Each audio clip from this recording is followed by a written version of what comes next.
Evair Vieira de Mello, por 10 minutos. Senhor presidente, dentro dessa oportunidade, com a presença da ministra Marina Silva, que é uma personagem dessa discussão e desse debate ambiental, claro que a discussão de mérito com a ministra, ela se torna quase inócua, porque ela tem uma incrível capacidade de repetições, de discurso, de oratória, de dados. Ela pode vir aqui 300 vezes, a retórica dela é exatamente a mesma. Pode, inclusive, até passar vídeos de audiências anteriores. E eu até usei a expressão adestramento numa sessão passada, e não foi uma ofensa pessoal, porque repetições buscado por resultado é adestramento, e não tem nenhuma ofensa pessoal a esse fato. Um atleta de alto rendimento que faz repetições, ele é adestrado. O comportamento da ministra vai nessa direção. Mas eu tenho tentado entender e compreender, ao invés de discutir o mérito, porque uma vez, eu volto a dizer, é inócuo discutir o mérito com a ministra, é tentar entender qual que é a lógica do raciocínio que ela usa e como é que ela se organiza para isso, para ser essa personagem desse teatro da defesa ambiental brasileira. E é preciso compreender a origem disso. Eu fiz isso com a outra ministra e ela também não conseguiu entender disso, até porque, volto a repetir a palavra, esse adestramento ele foi tão bem feito ao longo dos últimos 40 ou 50 anos, que é algo assim que realmente tem que ser pensado, como que eles conseguiram embutir isso na cabeça das pessoas. Não sei se a ministra sabe quem que é a Saul Alinsky. Imagino que saiba. Pela militância dela da esquerda, pela defesa das causas ideológicas dela, pela militância dela no que ela chama da defesa de minorias, possivelmente ela deve saber quem é Saul Alinsky. Mas só para afirmar que no seu livro Regras para os Radicais, Saul Alinsky tem as suas regras, que ele mostra como que deve se comportar um militante da esquerda. Coincidentemente, Zé Trovão, essas regras são 13. Se os deputados do PT não sabem a origem do número dos seus partidos, eu acho que é importante se remeter a esse estudo. É para poder tentar compreender como é que ela monta a lógica, o raciocínio, a repetição, a insistência, esse posicionamento que deve ser feito, porque isso vai nos libertar até perdoar a ministra às vezes, que ela pode ter sido, inclusive, em algum momento da sua história, ter sido persuadida por professores, orientadores, e não conseguiu sair dessa reflexão ideológica. Isso é preocupante. E aqui, entre algumas teses famosas do Saul Alinsky, ele cita aqui que o poder não é apenas o que você tem, mas que o inimigo pensa que você tem. A ministra se apresenta a todo instante como a pessoa do enfrentamento, como a dona de todas as verdades. E ela se posiciona na outra tese que sempre faz o inimigo viver além da sua experiência.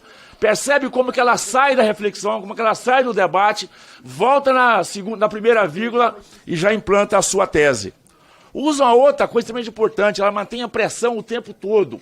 Você vê que o tempo todo ela está acusando, ela está denunciando, ela não consegue fazer uma lógica do raciocínio construtiva, portanto ela fica pressão o tempo todo. Ela usa uma tática do ridículo.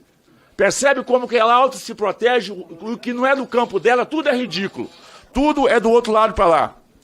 Ela também faz uma coisa extremamente importante no seu comportamento de ser. É uma tática, isso daqui não tem, que é da ameaça. A senhora o tempo todo se comporta ameaçando, acusando. Mas isso não é essa ministra, não. Eu ouvi o seu discurso, as suas falas, ainda como candidata, enfim, quando estava lá no Actos, mas... E a senhora usa o tempo todo essa tática. E é isso que tem feito muito mal para o Brasil. E a senhora sempre coloca o seu adversário...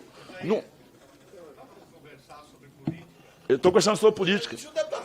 Por favor, deixa eu... Então isso, presidente, está interrompendo aí o deputado aí, presidente. Deputado Tato. Absurdo, respeita a presidência, rapaz. Deputado Tato. O deputado é o autor. Todos estão respeitando. O senhor vai ser respeitado a sua fala. Por favor, vamos manter o respeito. É bíblico que toda ignorância será respeitada. Eu respeito a ignorância da formação ideológica da esquerda, porque eles não conseguem ter essa percepção e reflexão dessas mudanças possíveis. Eu fiz essa introdução para poder dizer que essa Esse modo operante da ministra não é algo isolado, isso não é dela, isso não é de um pequeno grupo, isso é uma conspiração global. Esse modo da ministra, a estratégia dela, é a mesma que as Farc colombianas usam, é a mesma que o movimento revolucionário da América Central usa, é a mesma tática, a mesma estrutura que o Hamas e o Hezbollah usam, é a mesma tática, porque... Para o tempo. Porque... Mas vocês fazem.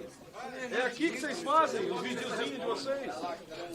O Saul Alice, senhor presidente, ele é o mentor ideológico dos chamados, de todos esses movimentos.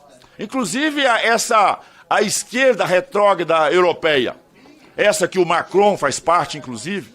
Que o Macron... Macron é de esquerda. Vai contar outra piada. Vamos lá, velho. Para meu tempo lá. Repõe o tempo do deputado Evair, por favor. Isso até me deixa aliviado. Isso me deixa até aliviado. Porque um dia eu fiz uma citação aqui comparando com o câncer. E eu pedi desculpa depois, porque o câncer muitas vezes tem cura. E esse viés ideológico que foi construído nesse movimento conspiratório, ele tem se mostrado extremamente aplicado nesse momento. Porque se não conhece por que tudo isso acontece, isso não se sustenta. E aí vem a ministra, né, que o seu ministério, que a senhora sempre se apresenta como a grande guardiã e a fiscal do planeta. Seu discurso sempre foi esse. A senhora tem acumulado números que afrontam com a inteligência um trabalho que produz nesse país. Nós assistimos, sob a sua gestão, o maior recorde de queimada da última década. Queimada muito menor do que essa, num efeito climático semelhante a essa no governo passado. A senhora foi para a mídia para fazer blasfêmia, para falar inverdades, para vender uma retórica, para justificar a visão internacional num efeito climático muito menor. A senhora, ao invés de dar sua contribuição, dar uma sugestão, a senhora preferiu atacar o governo passado. E agora se justifica dizendo, não, que o mundo pegou fogo. E aí o Brasil pegou fogo também. Esse desmatamento explodindo a taxas jamais vistas. E eu posso citar do Brasil que a senhora não conhece. E o que aconteceu agora foi muito grave. Senhor presidente, primeiro, na primeira questão dele, no meu tempo de líder, eu posso versar sobre assuntos gerais. Isso é regimental aqui da casa. Presidente. Eu sei da polêmica do adestramento. O adestramento ensina a pessoa a fazer uma coisa bem feita pelo resto da vida. Presidente. Não, pessoas. É o deputado Evair que responde a questão. A palavra adestramento refere-se à ação ou efeito de adestrar. Esse verbo pode, sua vez, fazer alusão a ato de endireitar... A questão de ordem, quem tem que responder é o presidente, e não Vossa Excelência Evair de Mello. Ele está contraditando a questão de ordem. Ele foi citado, senhor presidente. Ele foi citado. Artigo a palavra 41. Deputado Evair, por Isso, favor. presidente. Isso aí. Portanto, senhor presidente, o ato de adestrar significa instruir, ensinar, disciplinar, tornar-se capaz de fazer habilidades repetitivas, fazer obedecer. Todas as acepções podem ser usadas perfeitamente para humanos, não tem nenhuma menosprezo em usar essa palavra, porque talvez não seja uma palavra usual do dia a dia, do vocabulário de muitos parlamentares, até porque não tem relação, às vezes, com atividade de repetição e de ensinamento. Portanto, retiro isso lá. E, de novo, eu versei sobre assuntos gerais no meu tempo de líder. No meu tempo de líder me dá essa prerrogativa. Se eu sou pegar na primeira parte, eu foquei no tema, tratei da estrada, dos 13 quilômetros que a ministra está sendo conivente lá do desmatamento no Pará, tratei desse tema e, naturalmente, no meu tempo de líder que me permite, eu pude versar sobre outros temas. Obrigado. Você sabe que hoje de manhã eu fiz uma longa oração. E eu pedi a Deus que me desse muita calma, muita tranquilidade, porque eu sabia que depois do que aconteceu na Câmara Alta desse país, aqueles que gostam de abrir a porteira para o negacionismo, para a destruição do meio ambiente, para o machismo, para o racismo.